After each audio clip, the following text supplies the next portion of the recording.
Hello friend, मैं नीलू लोक गायिका गीत अपने यूट्यूब चैनल पे आप लोग का स्वागत करती हूँ। और मैं जा रही हूँ एक विवाह गीत गाने। आप लोगों को कैसा लगेगा कमेंट बॉक्स में जरूर बताना और मेरे वीडियो को लाइक सब्सक्राइब करना।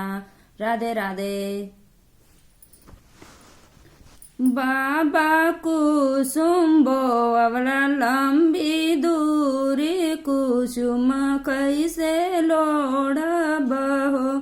बाबा कुसुम बोअवला लंबी दूरी, कुसुम कैसे लोढ़ा बहो। बेटी करिया तू तोहू तैयारी, चुनरिया देव रंगा ई ना हो। बेटी करिया तो हूँ तैयारी, चुनरिया देवरा गाई ना हो। बाबा चुनरी हम कैसे का पहिनब, करमा के पाता रहो। बाबा चुनरी हम कैसे का पहिरब, करमा के पाता रहो। बेटी लगे देहूँ धनगंज बजरिया, करम तोहरो बदल बहो। बेटी लगे देहूँ काशी का बजरिया, करम तोहरो बदल बहो। बाबा का पीतल बदलई है, करम नाही बदली ना हो। बाबा का पीतल बदलई है, करम नाही बदली ना हो। पापा कुसुम बोअवला लंबी दूरी, कुसुम कैसे लोढ़ा बहो। पापा कुसुम बोअवला लंबी दूरी, कुसुम कैसे लोढ़ा बहो। बेटी करिया तो हुआ तैयारी, चुनरिया देव रंगाई ना हो।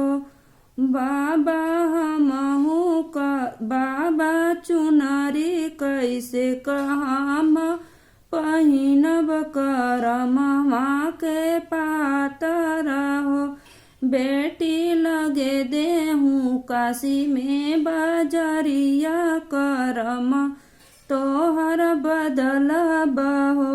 बाबा का चाचा का पीतल बदलई है, करम नाही बदली ना हो। पापा का पीतल बदलई है, करम नाही बदली ना हो।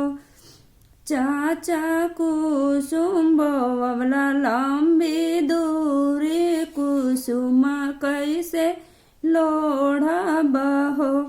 चाचा कुसुम बोअवला लंबी दूरी, कुसुम कैसे लोढ़ा बहो। बेटी करिया तो हुआ तैयारी, चुनरिया देव रंगाई ना हो। चाचा चुनरी हम कैसे का पहिनब, करमवा के पाता रहो। बेटी लगे देहूँ काशी में बजरिया, करम तोहरो बदल बहो।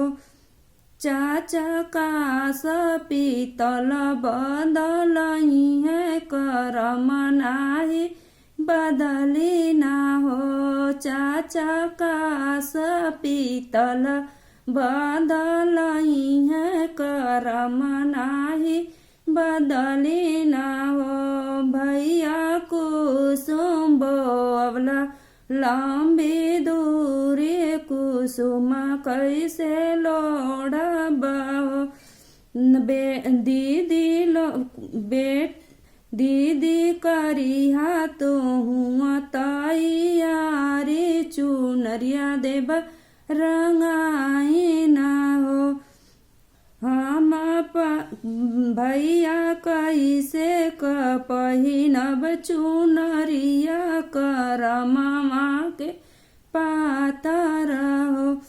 दीदी लगे देहूँ काशी में बजरिया करम तोहरो बदलब हो।